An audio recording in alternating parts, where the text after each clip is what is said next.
Let us observe that when it comes to the mode of baptism, the religious world is divided between three words: to immerse, to sprinkle, and to pour. Now, it cannot mean to sprinkle or to pour.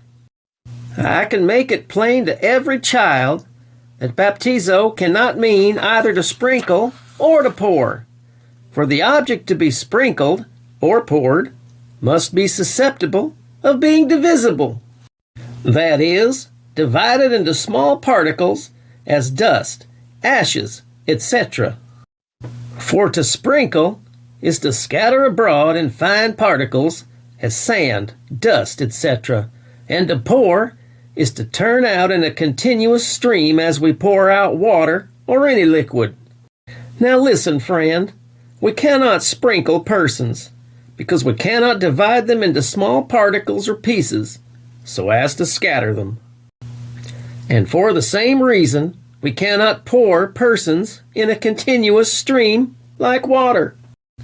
We can sprinkle or pour water upon persons, but we are not commanded to sprinkle, pour, baptize, or purify the water.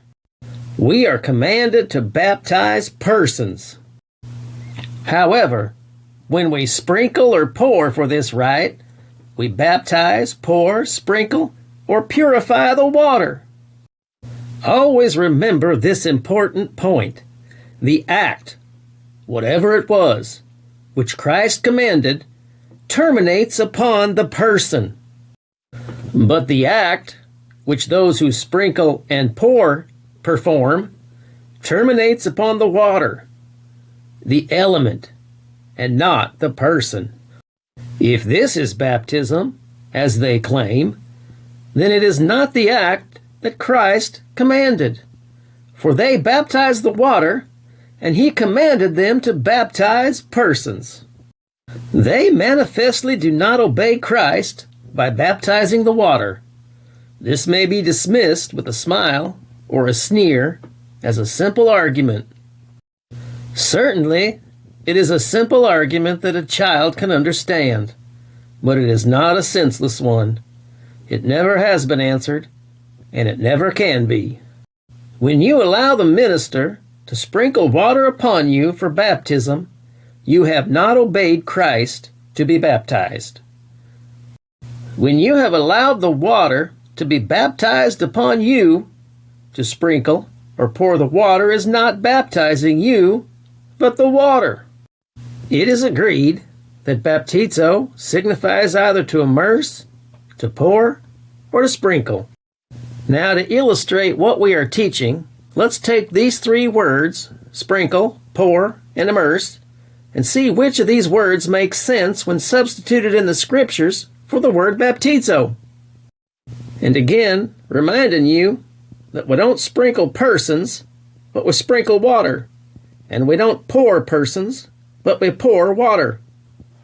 Matthew 3, 5, and 6.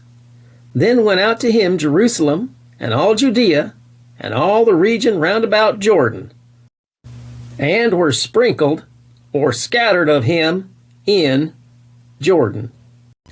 Our next option is the word pour.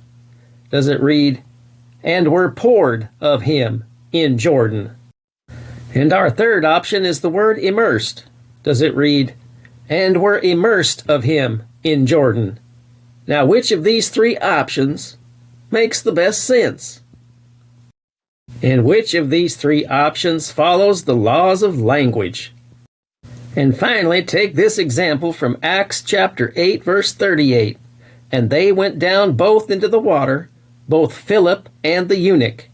And he, Philip, poured him, the eunuch. Or do you prefer this? And they went down both into the water, both Philip and the eunuch, and he, Philip, sprinkled or scattered him, the eunuch. Or does this make the best sense?